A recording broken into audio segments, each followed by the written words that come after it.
You're listening to No Plot, Only Lore, a podcast about games and the tables we play them at. Your DMs tonight and every night are Josh and Chris. You can find us on all podcast platforms or check us out at noplotonlylore.com.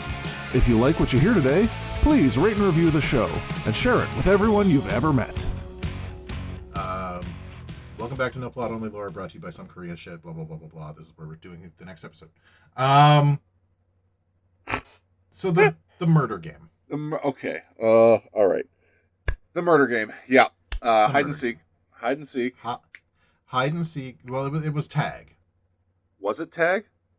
I'm pretty sure they said it was tag. I think the episode was just called Starry Night. I was assuming it was hide and seek because you could hide in those rooms. A lot of hiding. Yeah. But I think they said that it was a tag game. Sure. I'll take your word for it. I don't speak Korean. This is, for me, a fundamental change to the games. Wikipedia says it's hide and seek. Yes, it is. Is it? Oh, yeah. Okay. Sweet.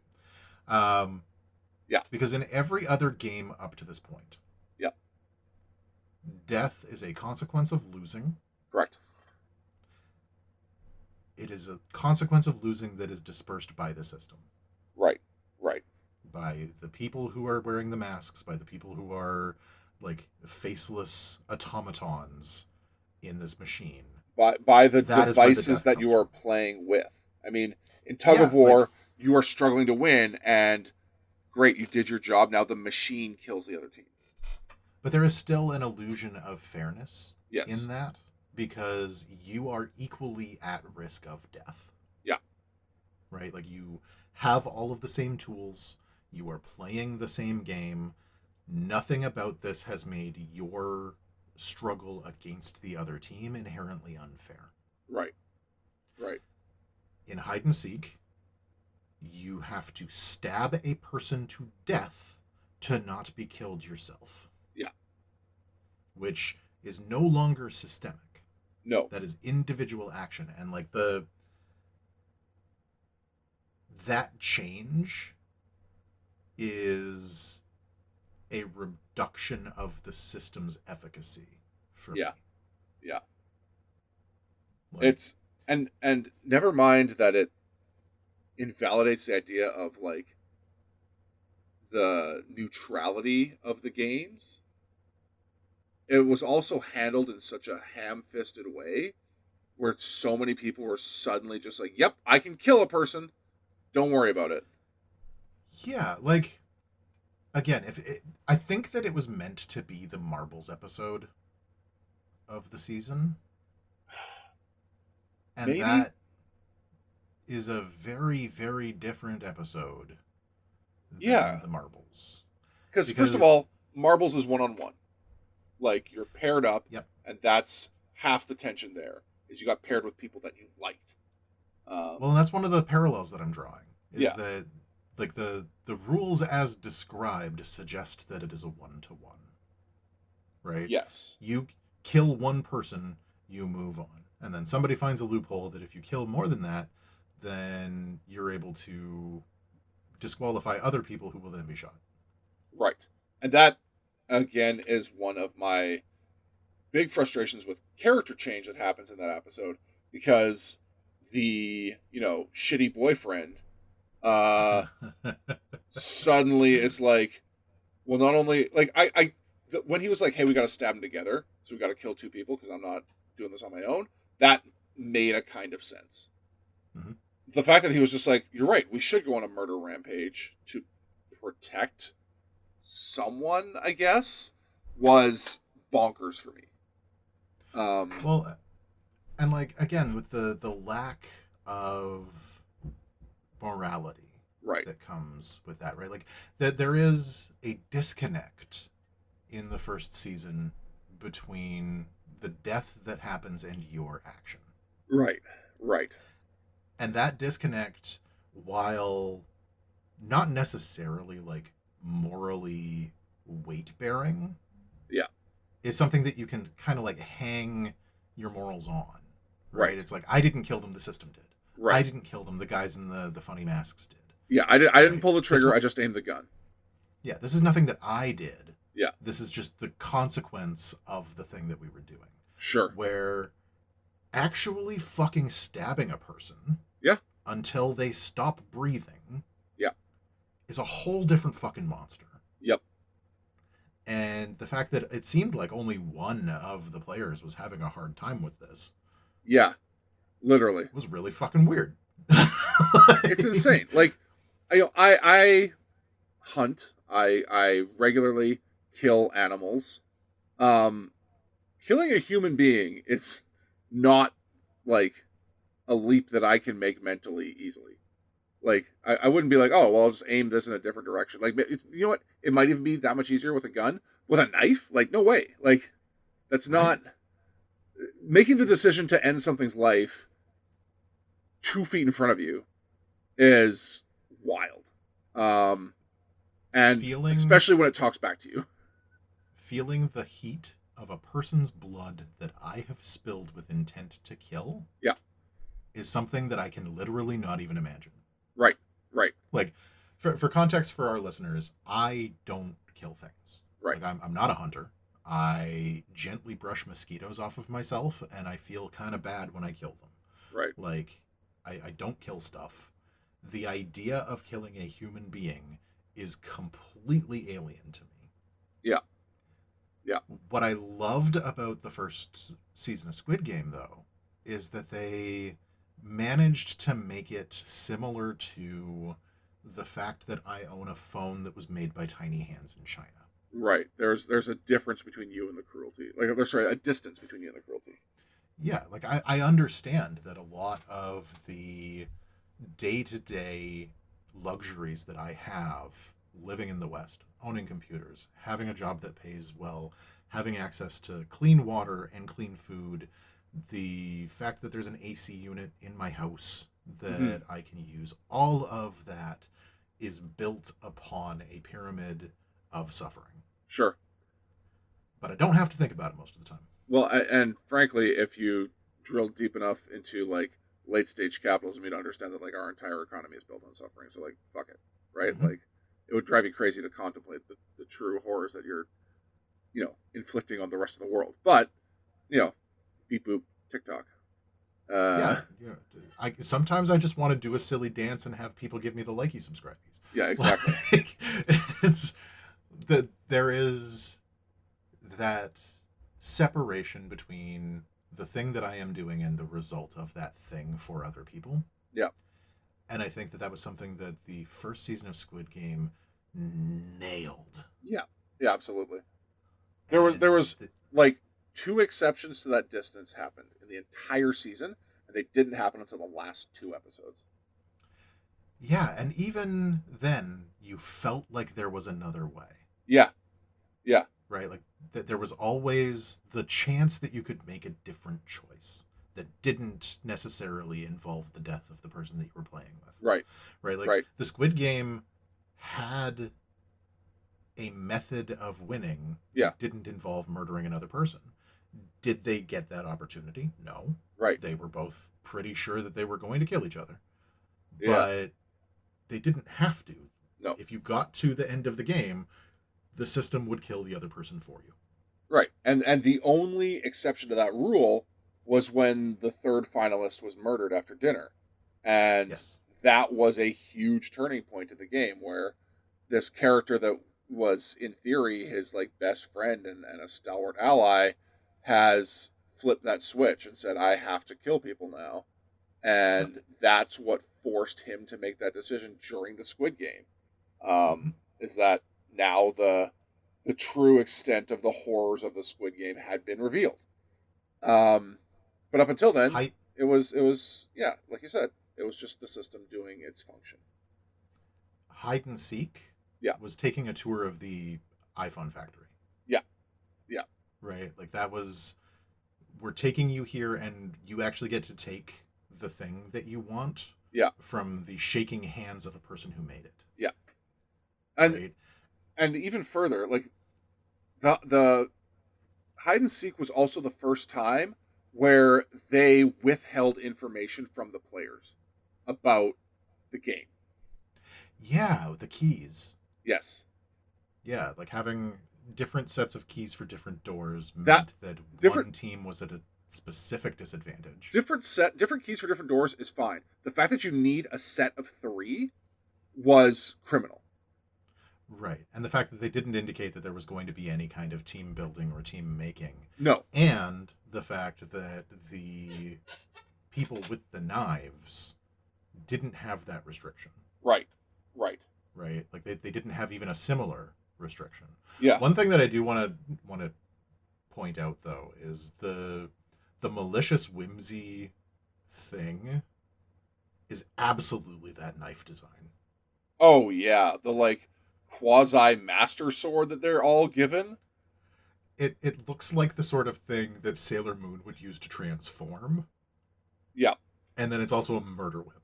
Yeah, I'm 90% sure I've seen that knife on like a Kamen Rider episode as he's about to like turn into the dude. Like, it's the kind of thing you get at like an in-mall cutlery shop that also sells like samurai swords and the batarang. Yeah, there is some guy sitting in the mall food court with that and a katana. Yeah. And like a trench coat who smells kind of bad. Not that I'm describing myself when I was a teenager or anything. No, we're just describing a lot of people that we have known. That absolutely was me as a teenager. But, no, like okay. As much as I have concerns about the writing and the fairness in the gameplay of the second and third seasons, everybody on the design team fucking killed it. Yeah. The graphic design people are like absolute monsters and should work on every event. Yes, they are so good. And like the acting, really solid all around, I felt. The only person that I felt was kind of like meh on the acting was the older lady. She wasn't great.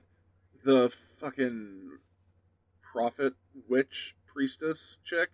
I hated her legitimately so loved much. her. Oh, okay, here's the thing. It was hilarious. I liked the kind of annoying, grumpy lady from the first season because they like. Oh yeah. She was annoying, but then they made you like her, and then she got her moment. Right. And the only thing that the prophet got was her comeuppance, which was great. Big fan of that, but hated every second of her on screen. I loved a bunch of the moments that she was in where like she's doing prophecies and the prophecy ends up not being right, and so she just leaves her fucking followers to die. Oh yeah. And is just like scurrying away in a panic. Right. And then turns around and is immediately like, yes, you have to follow me because the spirits are guiding me, and everybody just kind of falls in line again. No, yeah, fucking you want to talk about preachy messages, I mean. Yeah. Because I don't know if you know anything about like the religious makeup of Korea, but like there's a lot of sketchy Christian behavior over there, and like that I feel like that was aimed basically directly at like Sun Young Moon and the Moonies. Okay. I'm not that familiar with it, but I thought it was fucking hilarious every time. And then the old salaryman who made it to the last game, who was just kind of a shitbag and like consistently voted to stay in the thing. Okay, I really like that guy. I think he's hilarious. Okay. I don't like him as a person. Yeah. But as a character, fucking so funny. And then there was who was his buddy who for the last couple of episodes just suddenly got a bunch more lines because there was no one else on the screen. I don't know, but there was a guy who got a bunch more lines, and he was fine. He was again like they just suddenly flipped the switch on him. We're like, by the way, you're a cartoon villain. Get out there, long face. There is a lot of that, yeah. So I think like the biggest issue that I have with the last two seasons of Squid Game, was the consistency of the writing. Because the first one, and I think that this is just that thing where you spend 10 years making a thing, and you have an opportunity to make it perfect. You're just like tooling it, and you're making it work, and then you're told you have a year and a half to make the next one. Yeah. And you do your best, but it's just a year and a half. Like you don't have as much time to make it do the thing that the first one did. Sure. But yeah, there was a lot of that. And then so like the murder game was annoying. Right. And I think that it created a new paradigm for the games. that suggested that murder was the only way. Right. Because, like, I think you and I discussed the tug of war game a bit, in how, like, that is the direct actions of the people in that game does cause death. Right, but the action that you're taking is fighting for your survival. Yes. Right? Like, you're not behind the other team pushing them off the balcony, you know? Which would also be a fun game, because, like, imagine doing, like, a sumo match, but with lava. Yeah, that's actually... I mean, I would like that better than hide and seek. Yes. It's... Because, again, like... It fucks with the idea of fairness again, but at least it's somewhat neutral. Well, it's 1v1. Yeah. There's clear rules. Both of you have access to those rules. Yeah.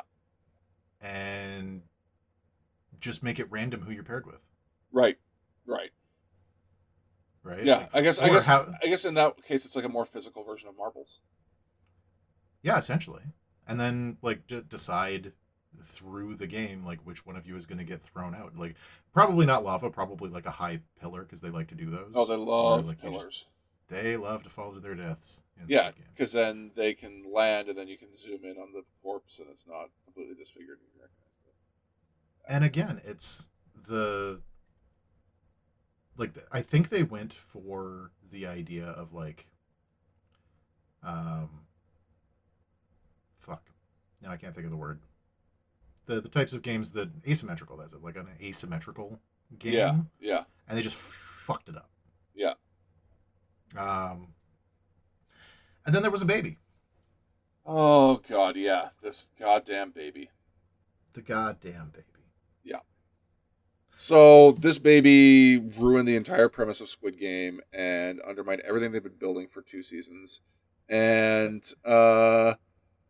turned all of the commentary into just like bloodthirsty violence porn. So yeah. My problem with the baby. Mm-hmm. Okay, the first thing that I'm going to say is actually something that I liked about the baby. Okay. This is a weird thing, but I like that they made the baby CGI in the first episode. Okay. And the reason that I like that they used bad CGI, and it is admittedly bad, it is very obvious that it's CGI, but the reason that I like that is because if they used a real baby, they couldn't kill it. Right, true. So there was always a little bit of, like, a thought of, like, maybe the baby is actually in danger. Yeah. Right? Maybe somebody is going to just grab this baby and throw it off a fucking pillar, because that's how they like to kill things. Yeah. Right? So that is the only thing I liked about the baby. Yep. Timeline on the baby made no goddamn sense. Yeah. She just showed up and then was like, oh, I'm pregnant, and here's a baby. Yes. I am super, super extra double pregnant, despite the fact that we have been here for less than a week. Yeah. I'm now having a baby. Good times. There's no way. There's no goddamn way a 9 months pregnant... She would be a 9-month pregnant woman. There's no way she's being like, I'm gonna go to this island and try to win some money. No, she's got shit to do. Yeah. And like, maybe it's trying to push, like, the desperation angle, but if you're gonna do that, you have to do it, like, up front from the beginning.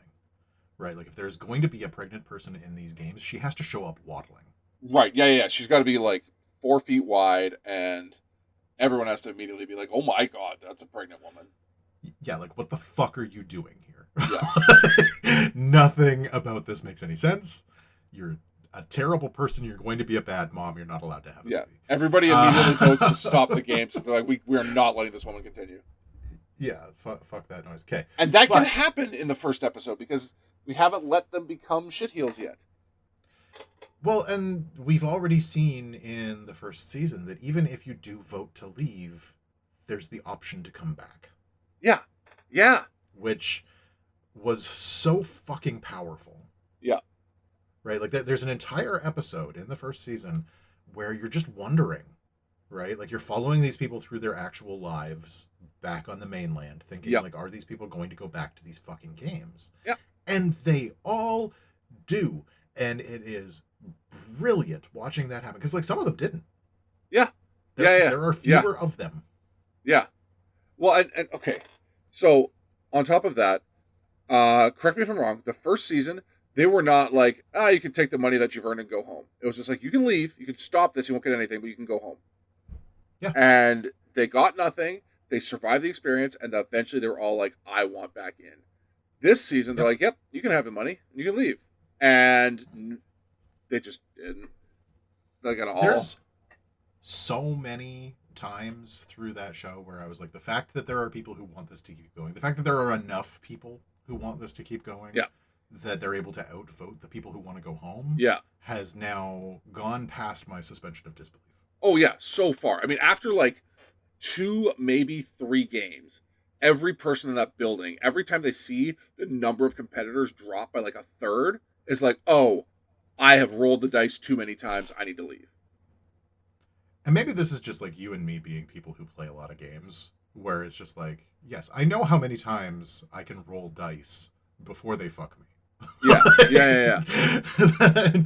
I am very aware of my limitations on luck, because luck is an asshole, and I am not one of the people who is going to survive Squid Game. Yeah, I can see like 3 to 5 people being either like psychotic assholes like Thanos, or just so unbelievably desperate that they vote to stay. Like maybe the old business guy who's just like, I owe 10 billion won, I can't leave with a penny less. But and I would again love to see like, they're 5 people out of 400. I would love to see them all vote to leave. Yeah. And then have a bunch of them come back and have the pregnant lady be fucking one of them. Yeah. Right? Because then it's a choice. Yeah. Right? Like, it isn't just like I didn't know what I was getting into and now I'm stuck here and people are outvoting me. No, you made a fucking choice. Yeah. And it is a big one and it sucks. Yeah. But that's not even the worst problem with the baby. No, it's not. The worst problem with the baby is that they make it a fucking player. Yeah. And that right there, that decision undermines the entire premise of the games in Squid Game. Everyone on that island is there because they want to be initially. They need the money, they blah blah blah, but they made the choice to play. The baby did not. They even make kind of a shitty head nod to it when they're doing the voting. Yeah. Because they're like, given the fact that the baby isn't capable of making choices, they're abstaining. Right. They flat out know this baby can't choose for itself, but you're going to make it a player? And I kind of get where they're coming from. Like, I think I get what they're trying to push at. Right? Like, because Squid Game is just a elaborate metaphor for late-stage capitalism. Right. And they're trying to highlight the generational nature of the problem of late-stage capitalism. Right. Like, you inherit your parents' debts. Like, yeah, you didn't ask for the position that you're in, but you're in it, and now you have to make the best of it that you can. Right. But it's a fucking baby. It can't make the best of anything. Right. It is a newborn and incapable of taking care of itself. Making it a player is just a sadistic mindfuck. Yeah. For the sake of being a sadistic mindfuck. And like part of that too, okay, so like again, I kind of understand the symbolism that they were going for, where like none of this has ever actually been fair. Right. Like the people who are involved in this were economically disadvantaged to begin with. Mm-hmm. They were desperate. They're making these choices for reasons. Those reasons are pushing them to make choices that other people probably wouldn't. Right? Like there's a whole lot of stuff going on in that choice system. And so having a baby be a player is just another step in the lack of fairness. But nobody who's playing that game has any fucking reason to trust these shits anymore. Well, okay. I want to push back on that a little bit because the games were predatory, but they were fair. Right? Like, they targeted the vulnerable, they targeted the needy, they targeted the people who had a history of bad decisions. Mm-hmm. But at the end of the day, it was fair. And there was no chance for that baby to be fair. And the fact that they even went so far as to have none of the VIPs like protest, like even a little bit, was insane. Yeah. Like, there was a bit of a discussion about how one guy's bet was going to go because he had bet on the baby's mother. Right. Which, like, okay, but also you didn't bet on the baby, so your like bet doesn't count anymore, asshole. Yeah, like, is this some sort of like weird, like the baby is just like a part of the mother biological fruitiness, where it's like they're not an independent thing? Know. Yeah, I don't know. Like, I don't understand where that decision came from, but I hate it. Yeah. And, like, mostly because now you can't go into any other Squid Game thing, whatever that happens to be. There was a hint at, like, Squid Game America, which it's going to be hilarious to see how they make capitalism the good guy. Yep. Any other Squid Game thing, you go into it with this understanding that it is inherently and purposefully unfair. Yeah. Not everybody is there by choice. Yeah. And that's the biggest weakness of that decision, is that it dispelled the illusion of choice. Because in reality, like, the people that the games are targeting don't really have a choice. Like, not really, no. They need this in a way that is primal, and most people don't ordinarily get that shot. So to choose not to go there would be insane. And it sort of highlights the few people that did early on, where it was like, wow, like, I guess they're just that, afraid or whatever. But so many people coming back, knowing that hundreds died the last time, is like, yeah, they don't have a choice. They need to be there, except for this fucking baby. Except for the fucking baby. And, like, the fact that the baby won, I mean, whatever. Oh, fucking God. Whatever. That was the only tie-in to the them, fucking cop baby line. That was them copping out of their poor decision with the baby. That was them pulling a punch. They're like, all right, we won't actually kill the baby. Haha, what if we did, though? Oh, wouldn't that be crazy? Just do it. We're going to do a suicide instead. If you're forcing the baby into the games, and the cost of that baby is the hero of the games who's like, we've been following for 3 seasons, like, that's some BS.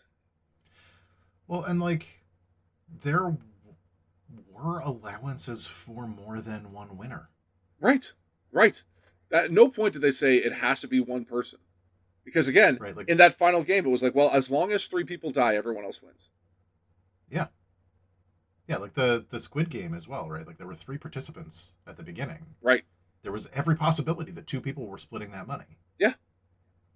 Right? So, like, the fact that it was so contrived to have the baby be the only fucking survivor. Yep. Because Gi-hun is too good a person to chuck a baby off a thing after he's already killed a bunch of people. Yeah. He's killed thousands of people in his lifetime. He can't throw this fucking baby off a cliff and keep the money. Right. At this point, he should just be able to fucking, like, football kick it and just like, fucking call it a day. But nah, he's too good-hearted, I guess. Yeah. Yeah. What a shit show. What a ruination of an absolutely god-tier season of television. Yeah. I'm furious that season 2 and 3 make me think more, like, retroactively make me think poorly of season 1. Because now I'm like, well, did they just accidentally strike gold, or was this the plan the whole time? Again, I think it just comes back to the fact that the person who wrote it got a chance to spend like 10 years putting it together. Yeah. It was so tight and so perfectly put together because that time had been taken, and then they didn't have as much time, and it was written by committee. Yeah. And this is the unfortunate result. And now we get Cate Blanchett slapping some people in an alley. No, it's just such a clear, like, demarcation between passion project and cash grab. Yeah. Which is really too bad because it was so fucking good. Hey, thanks for making it all the way through this episode of No Plot Only Lore. If you're looking for more, you can always find us at noplotonlylore.com. and on all the very best podcast platforms. If you like what you heard today, please share, rate, and review the show to feed my never-ending need for attention and validation.